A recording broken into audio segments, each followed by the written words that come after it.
Bonjour, bienvenue dans la Mutualiste. Aujourd'hui, une fois n'est pas coutume, je vais vous parler d'une petite production française.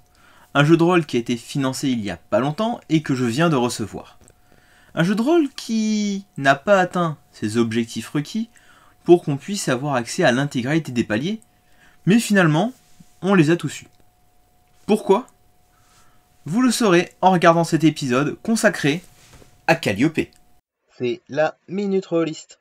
Au commencement, Calliope était un monde parfait, créé par les dieux pour les mortels. Un monde où les mortels n'avaient rien à craindre, ni guerre, ni famine, et où chacun de leurs souhaits pouvait être exaucé. Cependant, dans un monde parfait, mortels et divinités n'avaient aucun objectif, aucune raison d'être. C'est ainsi que le destin, le père des divinités, décida de les exiler. Sans divinité pour les assister, les mortels subirent 1000 maux, avant de réussir à se relever, maîtriser l'agriculture, et au final, cesser de croire en ces divinités. 2 siècles sont passés, et aujourd'hui l'humanité connaît une certaine stabilité. Aujourd'hui, dans Calliope, il n'y a plus de dieux, mais des rois, des reines, des seigneurs et des monarques qui agissent comme jadis ces derniers ont agi. Le destin a compris que le monde allait à nouveau stagner, et il a décidé de faire appel à des élus. Il leur donna une part de son essence divine, ainsi qu'un immense pouvoir, celui de peser sur l'avenir de Calliope, celui d'entrer dans les livres d'histoire. Maintenant, parlons système. Le jeu utilise un deck de cartes, mais pas un deck de 52 ou de 54 cartes, comme c'est le cas très souvent, un deck de 40 cartes. 4 fois 10 cartes, de l'As au 10. Dans ce cas, à quoi servent les têtes, me direz-vous ? Elles servent à la création de personnages. Chaque tête est associée à une notion, à une valeur, qui permettra de créer les personnages que les joueurs vont incarner. Dans Calliope, on distingue 2 couleurs, les cartes rouges et les cartes noires. Les cartes rouges ont des effets positifs, les cartes noires ont des effets négatifs. Lorsqu'un joueur entreprend une action, il va piocher une carte. On va comparer la valeur de cette carte au seuil de difficulté. Si la carte a une valeur supérieure ou égale au seuil de difficulté, l'action réussit. Si c'est inférieur, elle échoue. Si la carte est rouge, ce sera toujours plutôt bien. Et si la carte est noire, ce sera un petit peu moins bien. Les 10 rouges seront toujours des réussites critiques.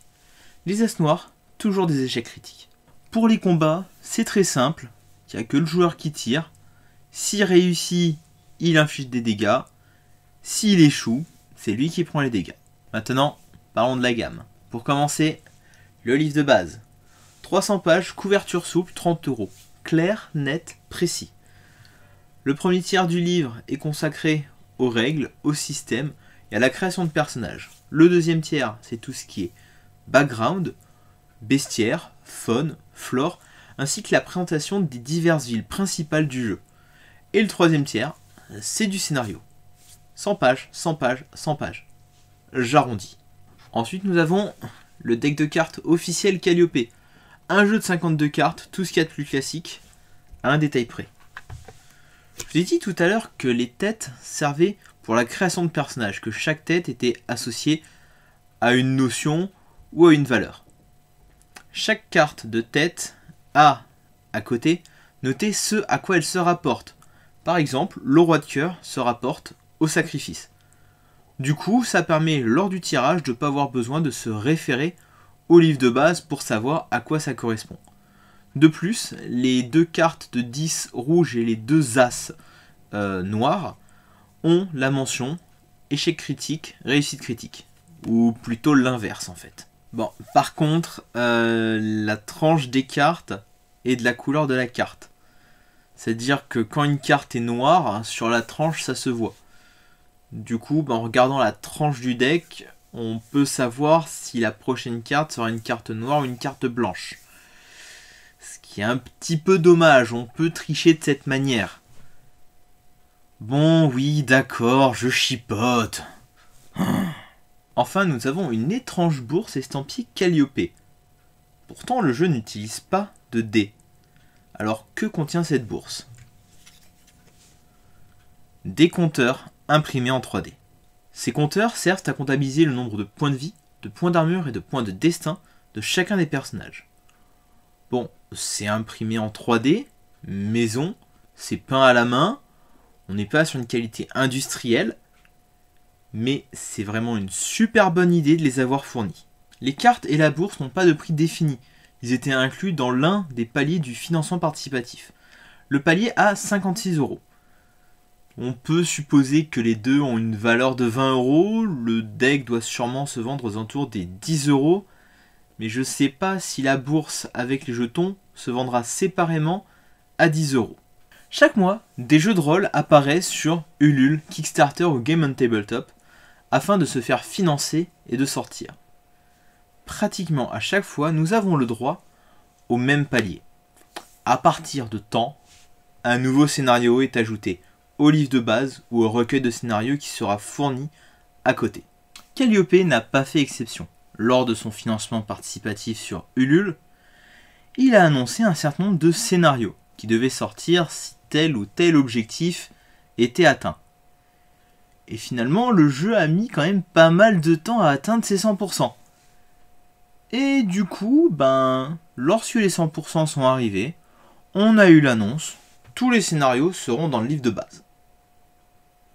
Comment ça se fait que des scénarios qui étaient prévus qu'à condition que le financement atteigne un certain palier, se sont retrouvés tout à coup directement dans le livre de base? Je vais vous le dire. Lorsqu'un auteur ou un éditeur vient pour faire financer son jeu, la plupart du temps, ce jeu existe déjà au format texte, voire même parfois au format PDF. Et encore mieux, parfois il est même déjà mis en page, prêt à être imprimé. Pour Calliope, je pense que le PDF existait déjà, qu'il était prêt à imprimer, que les 4 scénarios étaient déjà dans ce document et qu'il y avait juste à faire quelques relectures histoire d'être sûr que tout se passe bien. Ils avaient préparé leur palier et ils ont dû se dire que, bon, vu comment ça va se passer, on devrait atteindre les paliers et tout devrait être bon. Sauf que les paliers ne sont pas montés aussi vite qu'ils l'espéraient. Et du coup, arrivés à 100%, ils ont dû se dire, bon, on a un problème, le financement est un petit peu en train de bider. On a atteint les 100%, le jeu va sortir.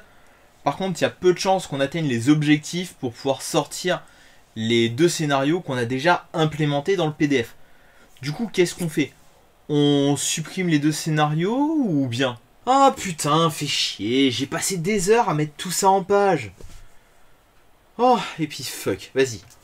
On laisse tout ça dans le bouquin, ils auront 2 scénarios de plus, ils seront contents. Et au moins, j'aurais pas fait tout ce travail pour rien. Je suis sûr que ça s'est passé comme ça. Du coup, relativiser quand on vous dit oui, à partir de temps, on va rajouter des scénarios, etc.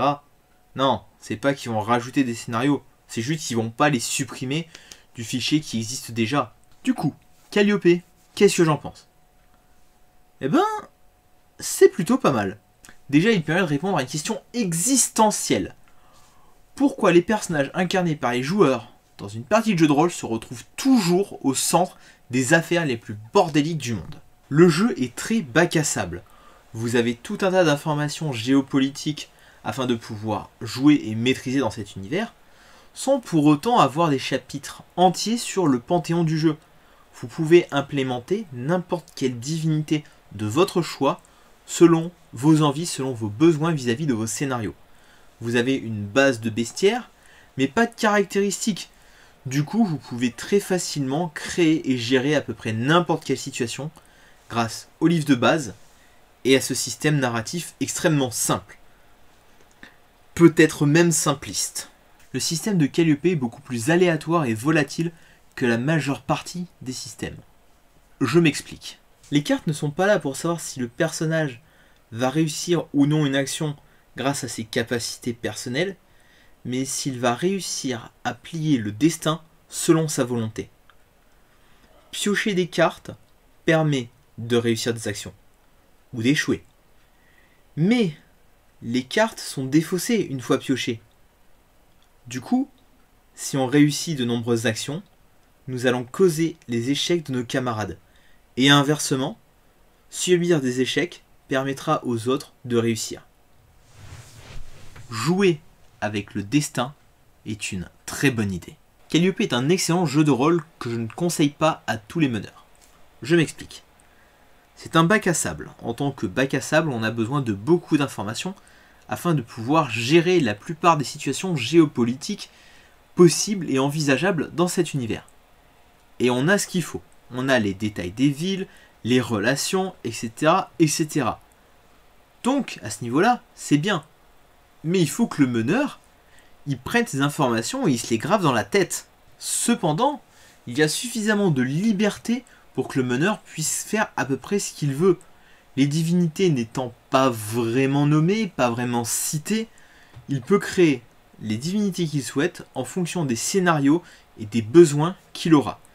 Et ça, c'est vraiment bien foutu. Du coup, si vous aimez les bacs à sable, Calliope est fait pour vous. Si vous n'avez jamais maîtrisé de bac à sable, Calliope l'est un peu moins. Mais vous avez quand même 4 super scénarios qui pourront vous permettre de découvrir l'univers. Et après, lancez-vous. Sur ce, je vous dis à la semaine prochaine pour une nouvelle Minute Rolliste, où nous reparlerons de Cthulhu, mais toujours pas de l'appel. Ciao.